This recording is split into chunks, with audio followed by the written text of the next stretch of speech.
Hi guys, welcome back to my channel. My name is Shelby and today I have a really exciting video. Now that it is July and 6 months have passed in the year, I am doing the mid-year book Freakout tag. I've seen so many people do this tag and I've never done it before as I just started my channel last September, and it has a total of I think 14 questions. I'm not going to pull out my physical books to talk about them. I will just show photos of all of them here because I have quite a few to talk about.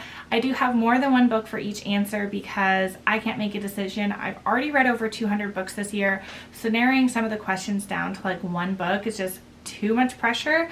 So I will link all these books down below and I'd love to hear if you guys have read some of them. The first question is, what is the best book you've read so far in 2019? And I have a few books to talk about. The first one is Eleanor and Gray by Brittany C. Cherry, and I've talked about this so many times on my channel, but this is a really heart-wrenching second chance romance that is really deep, and I loved this one. I would highly recommend anyone read it. It is available on Kindle Unlimited if you subscribe to that. And the next one I have to talk about is The Simple Wild by K.A. Tucker. I just discovered her books basically this year. I read one of her books a few years ago and really never thought to reread her, and I picked this one up and loved it. This is about a girl who goes to Alaska to see her dying father, and she has a kind of hate to love romance with one of her dad's pilots, and it's more than a romance. It's about family dynamics and also romance, and it's funny, and I loved the Alaska wilderness, and this one I just adored. Next is a surprise for me. I didn't know I'd love it so much, and that is For Better and Worse by Margot Hunt, and this is a domestic suspense, and I loved this one. It was about this relationship where it's two lawyers who are married and they find out that someone was abusing their son, and instead of reporting it to the police, they decide to murder him. And it's just this crazy events and so good, and if you haven't read it already, I highly recommend it. And then my last favorite this year was The Last Houseguest by Megan Miranda, and this is a thriller that is told in dual timelines, and I love Megan Miranda's books. And this one takes place, I believe, in Maine, and it is about a woman who supposedly jumped off of a cliff and killed herself, but it turns out that her best friend thinks that's not true, and she's starting to investigate maybe what happened, and did she commit suicide or did someone else cause her death?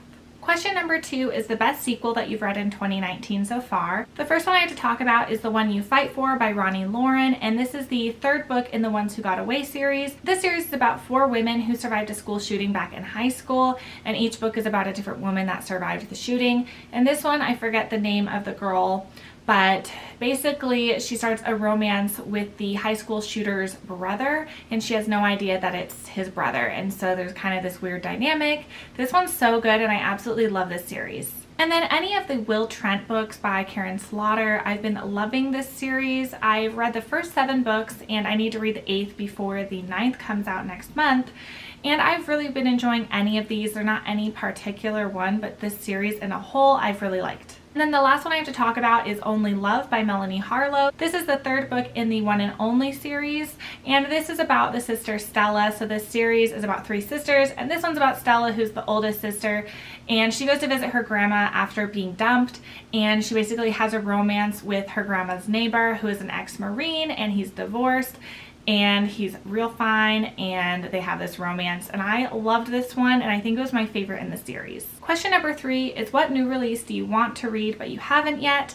And I have 2 for this one, and the first one is Sleep by C.L. Taylor, and this is a closed room type of thriller. I think it's about someone who has insomnia and creepy things start happening to them, and this one I won in a giveaway from Audrey over at Chapter and Converse. Thank you, Audrey, and I just cannot wait to get to this one. It just looks so good.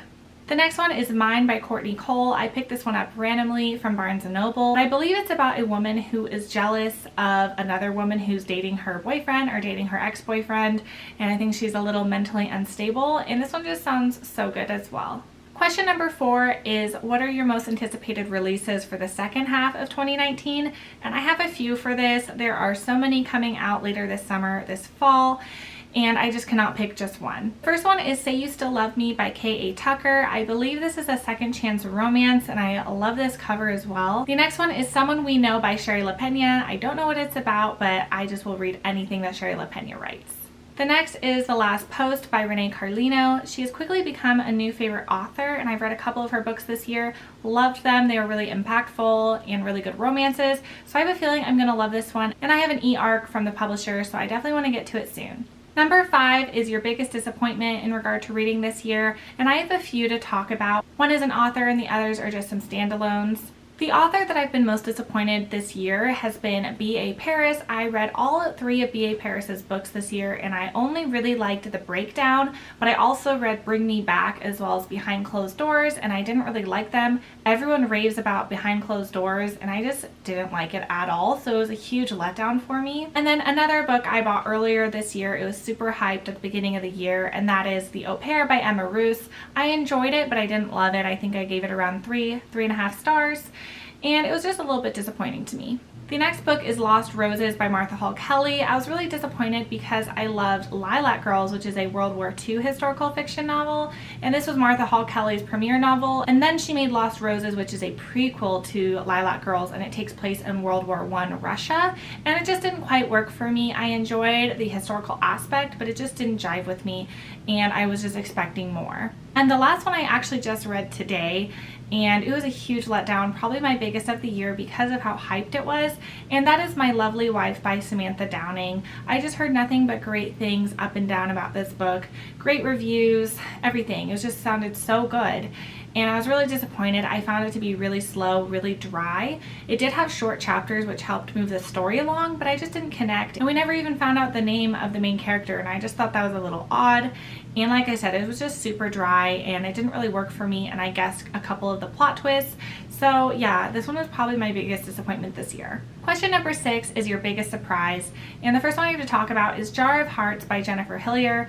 I've never read anything by this author, but I saw Lisa Books and Smiles talk about this one, and this one was so good. It was an amazing thriller, kind of was a thriller meeting Orange the New Black, and it was so good, and if you haven't read it already, I highly recommend checking it out. The other one is also another crime thriller, and it's called Everything You Want Me to Be by Mindy Mejia, and this one I read during the Buzzword Readathon, and I was really surprised how much I loved this. I don't really hear too much about it, and it is another crime thriller, and I love those types of books, and this one was a winner. Number 7 is your favorite new author, and I have quite a few for this. I just started reading Shalini Bolin this year, and she writes really good, pacey, twisty, fast thrillers. The first one that I read by her is The Secret Mother. That one was so good, really quick. The next one I read was, I think, The Girl from the Sea. Then I also read The Perfect Family, and then I also read The Marriage Betrayal, which might be my favorite by her. They're all really good, and I highly recommend this author. Her books are really cheap on Kindle, if not on Kindle Unlimited. And believe it or not, I didn't start reading Christina Lauren until January of this year. The first book I read was Love and Other Words, and I loved it. And since I have read a ton of Christina Lauren, I've read maybe another 5 of theirs. And one of my favorite new authors. I just love their romantic comedies. I especially like their more rom-com type of books over their steamier books, and I just can't believe it took me so long to get to them. Another thriller author I've been enjoying is Riley Sager. I've read both Final Girls as well as The Last Time I Lied, and I cannot wait for his newest, which is Lock Every Door. And then a romance author I've been loving is Aris Gray. Aris Gray writes amazing, hate-to-love romantic comedies. A couple I enjoyed were her newest, which is Cold Hearted Boss. Love that one. And then I also really enjoyed Hot Shot Doc. I think that one's my favorite. So highly recommend anything by Aris Gray, also a Kindle Unlimited author. And then number 8 is your newest fictional crush. I don't really get fictional crushes or book boyfriends, but a couple heroes that I loved in stories. One would be Quinn Bailey in Wildcat, and he is the quarterback for the Mavericks, and I loved this book, and I thought he was the boy next door, and I thought he was an overall great character. And then the other guy I have to talk about is Elliot, and he is from Christina Lauren's Love and Other Words. He is really into books, and he was the main character's best friend, and he just was so awesome. I really liked him as a character too. And then number 9 is your favorite new character, and so I chose a woman since I chose 2 guys in the last question. So I chose Rhiannon, and she is in the book Sweet Pea by C.J. Skews. She is a serial killer sociopath, and she is super funny, and I really liked her character, and I just can't wait to read about her more in the second book. Question number 10 is a book that made you cry, and I chose 2 books. I've already talked about them. The first is Eleanor and Gray by Brittany C. Cherry. This one had me bawling. And then the second is Love in Other Words by Christina Lauren, also had me crying so much. Question number 11 is a book that made you happy, and I chose a duet, so I chose Him by Serena Bowen and Elle Kennedy and Us by Serena Bowen and Elle Kennedy. And this is a duet about two guys that were friends and they met in hockey camp, and then they become more than friends at the end of college. And this one was such a great romance. I loved it. I don't often read male-male romances, but this one I really enjoyed and it made me really happy. Question number 12 is the most beautiful book that you acquired this year, and I would have to choose Eleanor and Gray by Brittany C. Cherry. I know I've talked about it now a million times in this video, but this cover, gorgeous. I read it on my Kindle and then I purchased this book because I loved it so much and because it was so beautiful. Purple is my favorite color and it has so much purple on it. And then the 13th and final question is a book that you want to read by the end of 2019. I chose Winter in Paradise by Ellen Hildebrand. This is the first book in this series and the second book comes out this winter, so I really want to read it before that one comes out, and I think it would be perfect to read maybe in like November. And another book I need to read by the end of the year is The Good Daughter by Karen Slaughter. I've had this since last year and I don't know why I haven't read it yet. I keep putting it on TBRs. So I really need to read it, and I just heard amazing things about it. So those are all my answers to the questions for the mid-year book Freakout tag. I would love to hear if you guys have done this tag and some of your answers to these. And I will link all these books down below, and I will see you guys on my next one. Bye.